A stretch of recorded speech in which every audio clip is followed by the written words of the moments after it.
মাজুলীত এগৰাকী ভাস্কৰ্য শিল্পীৰ হাতৰ পৰশত প্ৰাণ পাই উঠিল ঈশ্বৰ পুত্ৰৰ 6 ফুট দৈৰ্ঘ্যৰ প্ৰতিমূৰ্তি। সংবাদ মাধ্যমৰ জৰিয়তে অসমবাসীৰ বাবে মুকলি জুবিনৰ প্ৰতিমূৰ্তি। মাজুলীৰ ৰায়ডাঙনি গাঁৱৰ এগৰাকী সুনিপুণ ভাস্কৰ্য শিল্পী সোমেশ্বৰ নাথ। সোমেশ্বৰ নাথে নিৰ্মাণ কৰি আহিছে বিভিন্ন ধৰণৰ মূৰ্তি। জুবিন গাৰ্গৰ মৃত্যুৰ পিছত শিল্পীগৰাকীয়ে পৰিয়ালবৰ্গ আৰু বন্ধু বান্ধৱৰ সৈতে আলোচনা কৰি নিৰ্মাণ কৰিছিল জুবিন গাৰ্গৰ প্ৰতিমূৰ্তি। প্ৰায় 4 মাহৰ মূৰত সম্পূৰ্ণ হৈ উঠিল সোমেশ্বৰ নাথৰ হাতৰ পৰশত ঈশ্বৰ পুত্ৰৰ প্ৰতিমূৰ্তি। সোমেশ্বৰ নাথ পেছাত এগৰাকী শিক্ষক। ফুলনি উচ্চ মাধ্যমিক বিদ্যালয়ৰ সহকাৰী শিক্ষকগৰাকীয়ে দিনত ছাত্ৰ-ছাত্ৰীসকলক বিদ্যালয়ত পাঠদান কৰাৰ সমান্তৰালভাৱে আজৰি সময়ত নিৰ্মাণ কৰিছিল জুবিন গাৰ্গৰ প্ৰতিমূৰ্তি। কাষত জুবিন গাৰ্গৰ বিভিন্ন ছবি আঁৰি লৈ সেই ছবিবোৰ চাই নিৰ্মাণ কৰি উলিয়ালে প্ৰতিমূৰ্তিটো।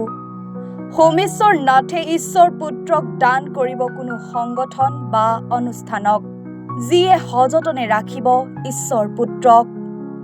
কোনো দল, সংগঠন বা অনুষ্ঠানে ঈশ্বৰ পুত্ৰৰ নিৰাপদ স্থানত নিয়াৰিকৈ স্থাপন কৰিব বিচাৰে তেন্তে সোমেশ্বৰ নাথৰ সৈতে যোগাযোগ কৰিব পাৰিব বুলি মনৰ ভাৱ প্ৰকাশ কৰে। সকলোলৈকে জয় জয়তে মই আপোনালোকৰ চেনেলৰ তথা অসমৰ শ্ৰদ্ধাৰ দৰ্শকবৃন্দলৈ মই শ্ৰদ্ধা আৰু কৃতজ্ঞতা জ্ঞাপন কৰিছোঁ। আমাৰ প্ৰাণৰ শিল্পী হিয়াৰ আমঠু অকল অসমৰেই নহয়, সমগ্ৰ বিশ্বৰ হিয়াৰ আমঠু জুবিন গাৰ্গদেৱৰ যি অপমৃত্যু হ'ল, সেই অপমৃত্যুক আমি আচলতে সহজে মানি ল'ব পৰা নাই। আমি সকলোৱে কৈছোঁ তেখেতৰ সৃষ্টিশীল যি কলা কৌশল, যি শিল্পকলা, সেই শিল্পকলাক শ্ৰদ্ধা জ্ঞাপন কৰিবৰ বাবেই আমি এককভাৱে পৰিয়ালৰ সহিতে আমি 4 মাহ দিন ধৰি তেখেতৰ প্ৰতিমূৰ্তি নিৰ্মাণ কৰিবলৈ চেষ্টা কৰা হৈছে। নাজানো কিমান সফল হ'ব পাৰিছোঁ। আপোনালোক সদাশয় দৰ্শকে যদি আমাক ৰৈ যোৱা অজানিতে ভুল কুটিবিলাক যদি আঙুলিয়াই দিয়ে, তেতিয়া আমি ভাবিম যে আমাৰ শিল্পকলাৰ প্ৰতি আপোনালোকে যথেষ্ট আমাক উদগনি যোগাইছে, মৰম জনাইছে। যিহেতু মই ব্যক্তিগতভাৱে এজন শিক্ষক, ফুলনি হাইস্কুলত মই শিক্ষকতা কৰোঁ, সহকাৰী শিক্ষক, আৰু মই দিনৰ ভাগত বিশেষ সময় নাপাওঁ।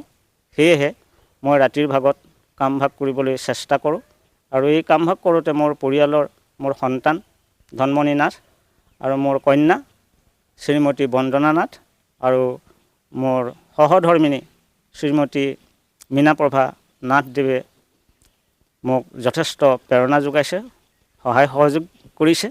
সেইবাবেহে মই এই সফলতা অৰ্জন কৰিছোঁ বুলি মই অনুভৱ কৰোঁ। আৰু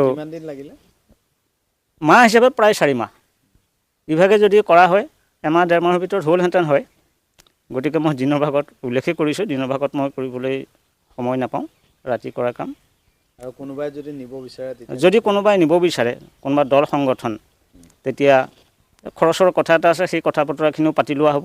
আৰু তেখেতক মই যেনেকৈ শ্ৰদ্ধা সহকাৰে ৰক্ষণাবেক্ষণ দিছোঁ, ঠিক তেনেকৈ যদি মোৰ চকুৰ আগতে যদি থাকে, তেতিয়া তেনেকুৱা ধৰণৰ ৰক্ষণাবেক্ষণ দিলে মই কৃতাৰ্থ হ'ম আৰু তেখেতসকলক মই দিবলৈ স্বীকাৰ কৰিম।